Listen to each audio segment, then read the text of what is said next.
अक्सर non Muslim इस बात पर भी बहुत नाराज होते हैं कि मुस्लिम का एक क्लेम है कि सिर्फ मुस्लिम ही जन्नत में जाएंगे और जितने भी नॉन मुस्लिम है वो सब जहन्नुम में जाएंगे।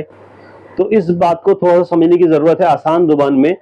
असल बात यह है कि हमारा एक क्लेम नहीं है कि सिर्फ मुस्लिम ही जन्नत में जाएंगे। हमारा कहना यह है कि दुनिया जब से चल रही है और जितने भी ईश दूत नबी रसूल पैगंबर इस दुनिया में आए हैं उनके मानने वाले जन्नत में जाएंगे जो है, उनके ना मानने वाले जो है वो नर्क में जाएंगे, जहन्नुम में जाएंगे जो है।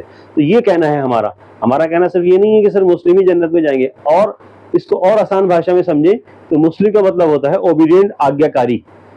तो इस तरीके से अगर समझे जितने भी नबी रसूल पर ईमान लाए हैं लोग वो मुस्लिम कहलाएंगे, वो आज्ञाकारी कहलाएंगे, ओबीडियंट कहलाएंगे जो है। और जिन लोगों ने उन पर ईमान नहीं लाए और हरदर्मी करी और अपने ज़माने के अतबार से अपनी ईश दूत की बात को नहीं माना और एक अल्लाह, एक मालिक, एक गॉड में आस्था नहीं रखी और एक मालिक एक ईश्वर की, एक परम परमेश्वर की, एक सुप्रीम पावर की पूजा उपासना नहीं करी और अपनी मनोकामना उससे नहीं मांगी, उसके अलावा औरों को हमने जो है अपना जो है ईश्वर अल्लाह गॉड बनाया और उनसे हमने अपनी जो है मनोकामनाएं मांगी और अपने ईश दूत पर हम ईमान नहीं लाए, तो वो लोग जो है नरक के भोगी होंगे जो है। ये असल सिद्धांत है जो है। समझने वाली बात यह है मोटी मोटी। दूसरी बात यह है कि जाहिर सी बात है ये संसार हजारों साल से चला आ रहा है, तो कई लाख ईश दूत, कई नबी रसूल पैगंबर इस संसार में आए हैं। तो जाहिर सी बात है कि अब अंतिम ईश दूत हजरत मोहम्मद साहब जो है वो अंतिम ईश दूत है। अब कोई भी नबी रसूल पैगंबर इस दुनिया में नहीं आएगा, कोई भी ईश दूत इस संसार में नहीं आएगा और अभी तक 14 साल से आया भी नहीं है जो है।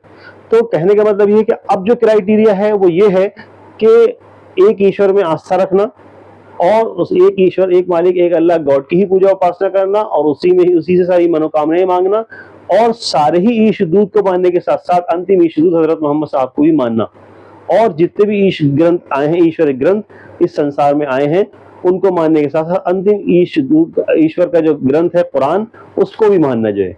अब जो है क्राइटेरिया ये है।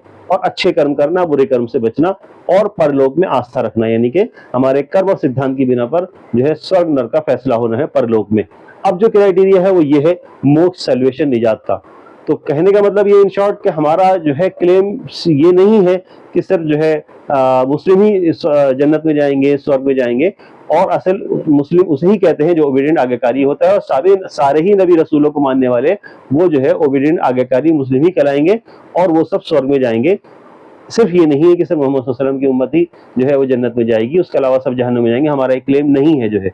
सारे ही ईश दूत, सारे नबी रसूल पैगंबरों को मानने वाले जो है वो जन्नत में जाएंगे, स्वर्ग में जाएंगे। इसी तरीके से जैसे मनु भी आए हैं, जिन्हें जल पलायन वाले मनु कहते हैं, कुरान में उन्हें जो है नूह कहा गया है, हज़रत नूह अलैहिस्सलाम।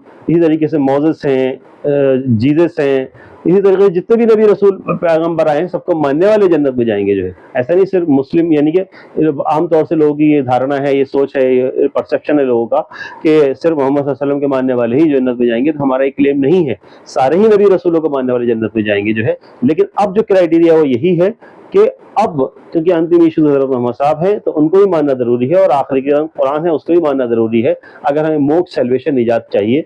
इसी के जो है ओबीडियंट, आज्ञाकारी मुस्लिम कहते हैं।